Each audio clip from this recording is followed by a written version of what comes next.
नमस्कार। संतोष की रिपोर्ट में आप सबों का स्वागत है। और आज हम संतोष की रिपोर्ट में बात बिहार की करने जा रहे हैं।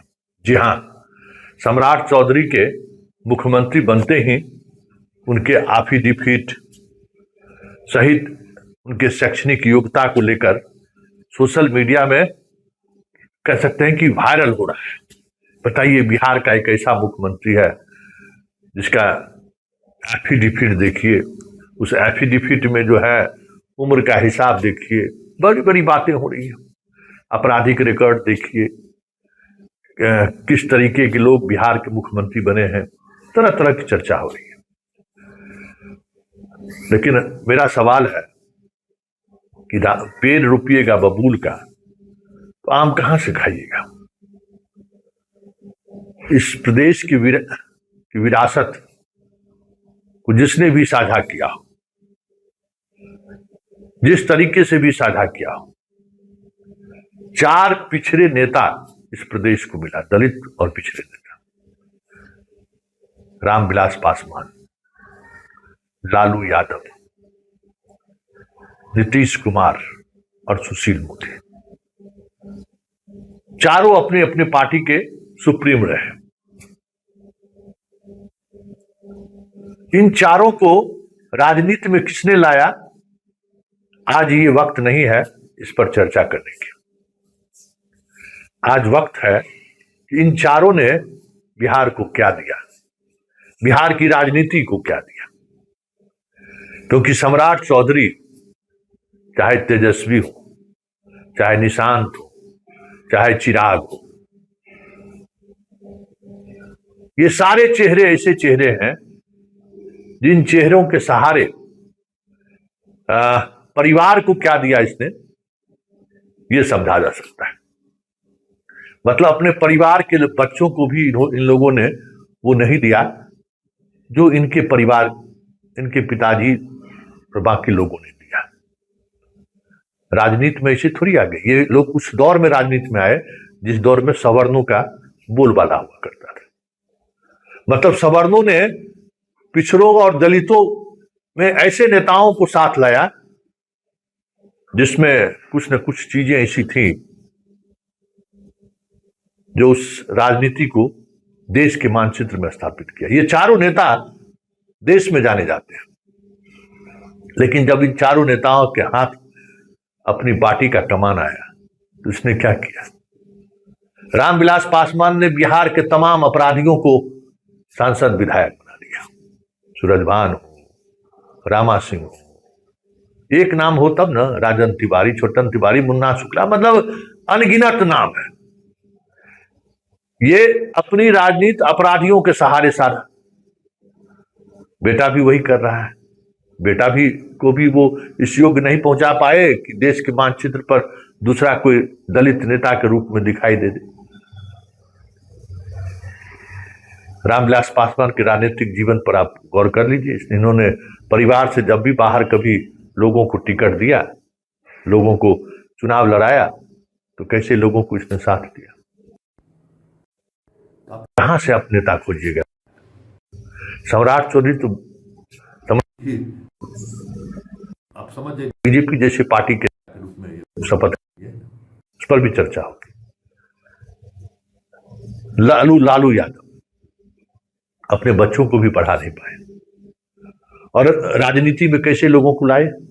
जिस समय ये राजनीति में आए थे, जिस समय ये बिहार मुख्यमंत्री बने थे, उस दौर में आसपास लोग थे, जरा देख लीजिए, एक से एक पढ़े लिखे, एक से एक विचारक, जगदानंद सिंह हो, रघुवंश प्रसाद सिंह हो, अब्दुल बारी सिद्दीकी हो, गुलाम सरवर हो, मतलब अनगिनत नाम, शिवानंद तिवारी हो, जो वैचारिक रूप से मजबूत व्यक्ति, फाइट करने वाला व्यक्ति।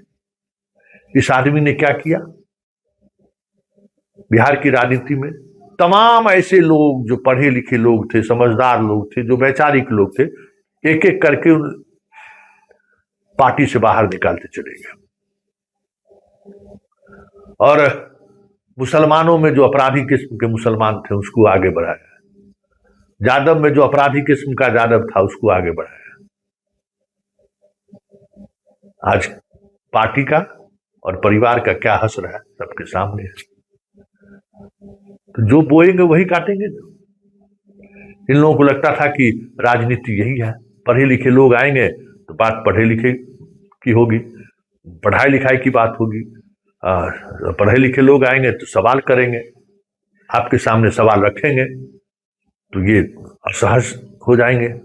बताइए, जिस गुरुकुल से ये लोग ये पढ़ के निकले, क्या वहां अगर क्या किस तरीके की पढ़ाई हो रही थी, किस तरीके से लोगों ने इनको आगे बढ़ाया। बात नीतीश कुमार की कर लीजिए, खुद पढ़े लिखे इंजीनियर, समझदारी की तो कोई बात ही छोड़ दीजिए, लेकिन इन्होंने अपने पार्टी में किसको आगे बढ़ाया जरा देख लीजिए, देख लीजिए टॉप टू बॉटम देख लीजिए कि कैसे लोगों को इसने पार्टी बढ़ाया। बेटा तक को ना मतलब योग्य नहीं बना पाए, और पार्टी कैसे लोगों के हाथों में रखा इन्होंने, कैसे लोगों को इन्होंने राजनीति में लाई।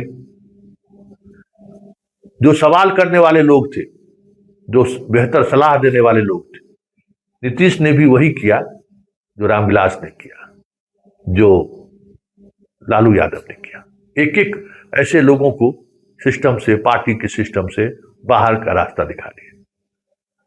लाए कैसे लोगों को, सबके सामने है, सब सामने है ना, कैसे लोगों को इन्होंने लाया।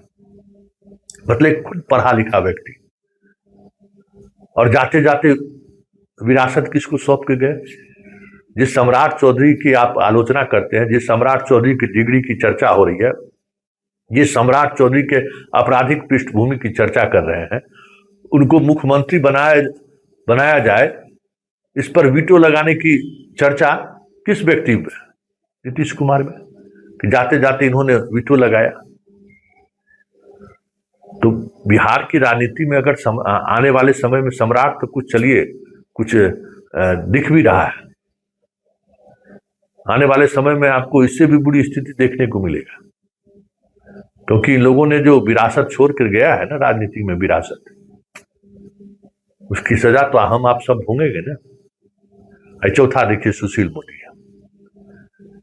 बीजेपी का सर्वे सर्वा 20 वर्ष तक रहा ही है, एक अरद नेता तक पैदा नहीं कर सका। जितने लोग जनाधार वाले लोग थे, जिसमें कुछ नई चीजें थी, उसको इस आदमी ने खत्म कर दिया।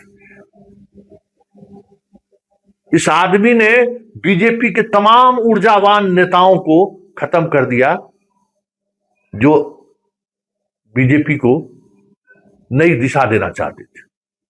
एक एक आदमी को इसने खत्म कर दिया। इसका पसंद कौन है? मंगल पांडे। ऐसा लोग जो मुखिया का चुनाव नहीं जीत सकता। चंद्रमोहन राय इसका पसंद नहीं हुआ, लालमुनि चौबे इनका पसंद नहीं हुआ।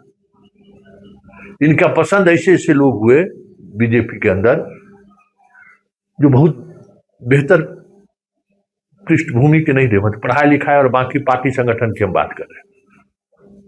तमाम ऐसे लोगों को इसने आगे बढ़ाया, जिसका परिणाम आज सम्राट चौधरी है कि आज बीजेपी के अंदर एक भी मुख्यमंत्री के चेहरा लायक व्यक्ति नहीं है, एक भी।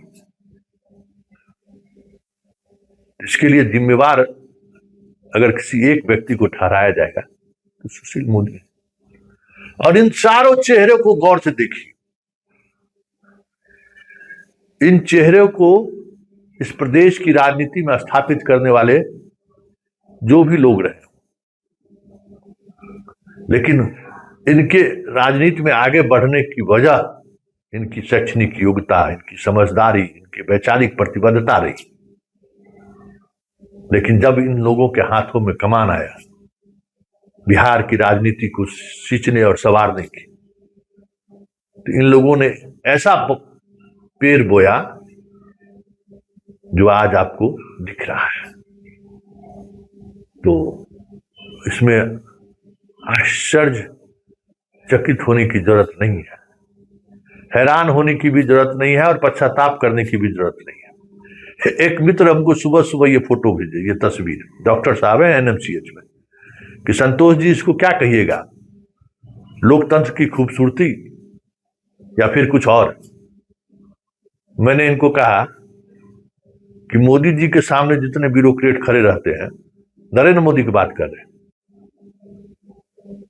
हैं, वो लोकतंत्र की खूबसूरती है कि बदसूरती है। नरेंद्र मोदी ऐसा आदमी देश का प्रधानमंत्री हो सकता है, तो सम्राट चौधरी बिहार का मुख्यमंत्री हो गया, तो इसमें क्या गलत है। और ये लोकतंत्र की खूबसूरती कहिए या बदसूरती कहिए, ये स्थिति क्यों हुई है कि सम्राट चौधरी जैसे लोगों के सामने में बिहार का सीनियर ब्यूरोक्रेट्स खड़ा है? ये क्यों स्थिति हुई है? ऐसे ही लोग राजनीति में आए तो ब्यूरोक्रेसी से जो ब्रेन इंडिया का हुआ करता था, अब कहां रहा है ब्यूरोक्रेसी? हम लोगों के दौर में जितने नंबर पर लोग इंटरव्यू क्वालिफाई नहीं करते थे, उतने नंबर पर लाकर आज टॉप कर रहे हैं। समझ गए ना? यूपीएससी की ये स्थिति है कि हम लोगों के जमाने में जो क्वालिफाई नहीं करता था, इंटरव्यू जिसका कॉल नहीं होता था, आज उतना नंबर लाके टॉप कर रहा है। क्यों? लोकतंत्र के इसी दृश्य को देखकर कोई बाप अपने बेटे को आईएएस बनाएगा क्या?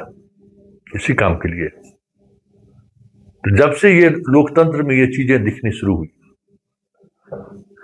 तब से ब्यूरोक्रेसी में पढ़े लिखे लोग, वैचारिक लोग आना छोड़ दिए। वैसी अराजक स्थिति थोड़ी है कि नौकरी में आता है, थानेदार के रूप में एसपी की पहली पोस्टिंग होती है, वहां भी पैसा ले लेता है। आईएएस को जैसे पहली पोस्टिंग बीडीओ के रूप में होता है, वहां भी पैसा ले लेता है। क्या कीजिएगा? तो जब ऐसे ही लोग आ रहे हैं सिस्टम में, तो ये तो भुगतना ही पड़ेगा आपको।